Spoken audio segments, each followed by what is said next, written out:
Some new hardware for you to note. Huawei has launched the Honor 7, an upper mid-range device made out of aluminium. It has a 5.2-inch 1080p display and uses an in-house Kirin 935 octa-core chipset with 3GB of RAM. The camera looks impressive with a 20-megapixel sensor with phase detection autofocus. There's also a fingerprint scanner, a 3100 mAh battery, 16 or 64GB with microSD storage options, and other usual specs. I don't know what's been going on at Xiaomi head office when designing the Mi Note series. This is the Pro one, brand new and with 4GB of RAM and QHD screen, of which more later. I'll skip the Chinese accent, but essentially, let's get this straight. We make most of our money from services and software through stores, right? Yes, well, plus repair fees from our service centres. Okay, well, how about we try and make our new phone as breakable as possible, all the user's fault, so that we can maximise the repair side of things? Well, what do you mean? Well, how about we make it just a bit too big to hold comfortably? We make the back all glass and we add a special high-tech coating that makes it as slippery as humanly possible. People will be dropping them all the time. They'll never blame us because it was them that dropped it, and we make $100 a time from the screen replacements. Brilliant! Okay, so that's tongue-in-cheek, but I have to call out Xiaomi and, to be fair, Samsung and others for this modern trend of slippery, curved, smooth glass everywhere. The Mi Note slides off almost every firm, level surface I've tried on. It almost needs its own velvet cushion. There is no way I'd ever use this phone without some kind of TPU-style case off eBay. Ditto the Galaxy S6, in which case, what on earth is the point in making all this slippery glass in the first place? It's a marketing trick that users pay for through the nose and rarely get to use out and about in real life. Rant over though. What we have here, and it's my first experience of any Xiaomi hardware, is a very powerful, very fast, no frills Android smartphone. It does nothing whatsoever better than other flagships, but it's a pretty great all-rounder, coming in at just over £400 when imported into the UK. Natural competitors, well, the imminent OnePlus 2 springs to mind, plus the Samsung Galaxy Note 4, of course, almost a year old now, around the same end price though, new and with similar specs. One initial hurdle turns out not to be a hurdle at all. Assuming you've managed to buy one of these and have it shipped to your country, which is relatively easy it seems if you don't mind a week's shipping delay, you see, Google's Play Store and indeed all Google apps are apparently banned in China, so Xiaomi currently just ships devices destined for global use with a special developer ROM with a side-loaded installation of the Play Store client, so that users outside of China can sign in and grab all their usual dependables. In practice, a few minutes downloading the Play Store and I had all my usual applications on hand. In fact, closer than usual, since everything appears and only appears on the home screens. Yes, Huawei style, there's no application drawer. But yet again, I rather like the simplicity of the idea, and I prefer it to playing the, oh darn, where's my app, game on other devices. The Mi Note Pro is something of a mashup of ideas and designs we've seen many times before. There's Samsung's capacitive button layout with back on the right, plus the Note 4's form factor and metal frame. The overall home screen UI, plus the camera and flash layout and design, is very, well, iPhone-esque. On the left side is an unusual double SIM tray, one with micro SIM and one slot for nano SIM, which is great if you hate finding adapters like me, or perhaps if you wanted to use two SIMs at the same time. LTE, i.e. 4J, was no problem for me on the Mi Note Pro, but the frequencies do vary across the world, so do check, especially if you're in the USA. The 5.7-inch LCD QHD screen is bright, crisp and colourful, though I found I had to have the auto slider all the way up in practice to maximum most of the time. In theory, there's hardware-level pixel adjustment in sunlight to aid contrast, and I could see this working. But without circular polarizers, the overall visibility outdoors was still a long way behind my old Nokias with clear black display, and I found it hard seeing what I was doing when mobile in the sun, for example, taking photos. Not that we get that much sun in the UK, but most of the rest of the world might be in trouble here, albeit no more than on other competing devices. On the bottom is the slightly misleading jack, which looks a little bit like USB-C and that you can't tell which way round it operates, but it turns out to be regular old micro USB. The mono speaker here is pretty loud. It's a bit of Gary for you.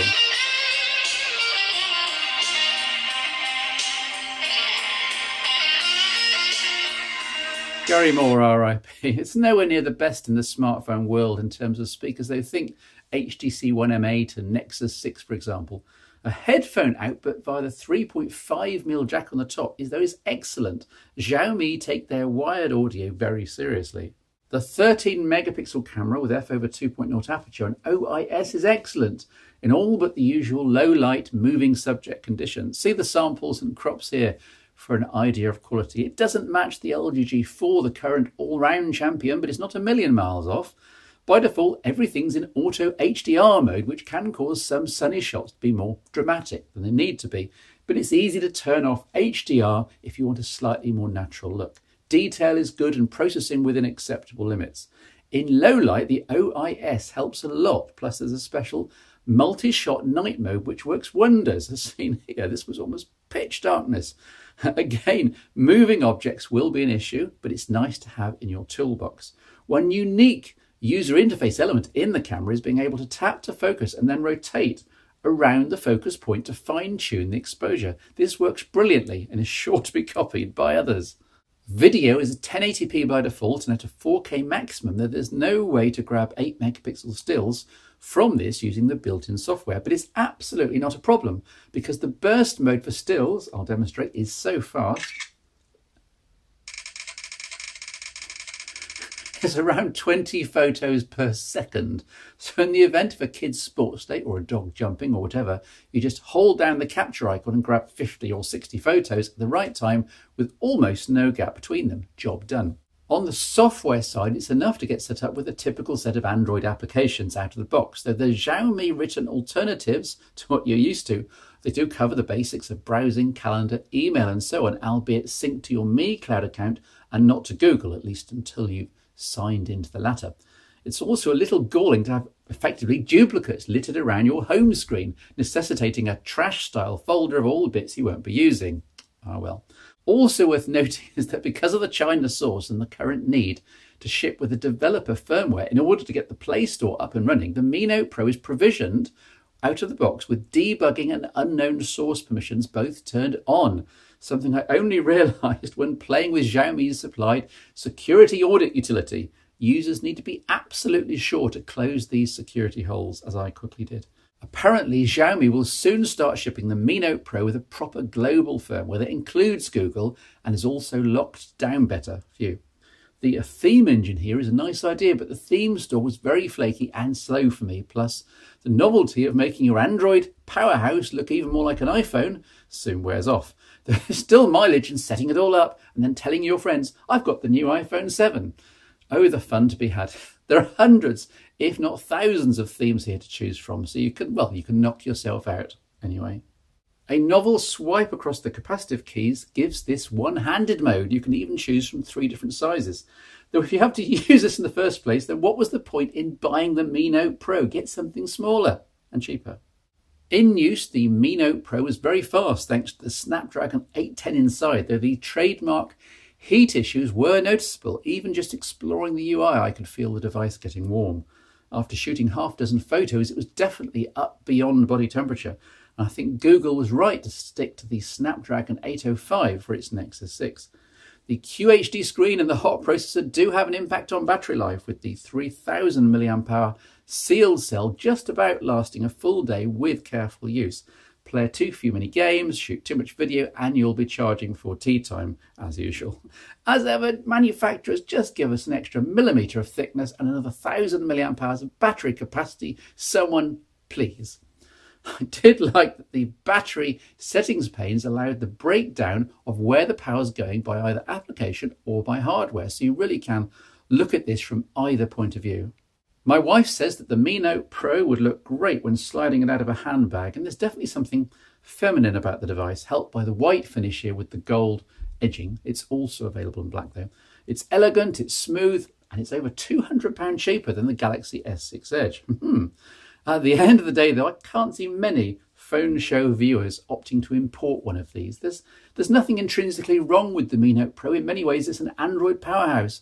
But at the same time, you can get more functions, more flexibility, more familiarity, and more manufacturer and retailer support from a vanilla Galaxy Note 4 for roughly the same outlay, now in summer 2015 pricing.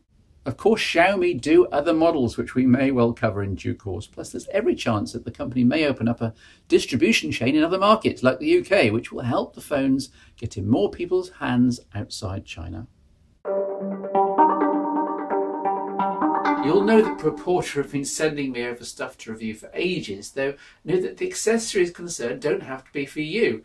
In fact, some of the premium or colourful cases make superb presents for your nearest and dearest. My own are iPhone users.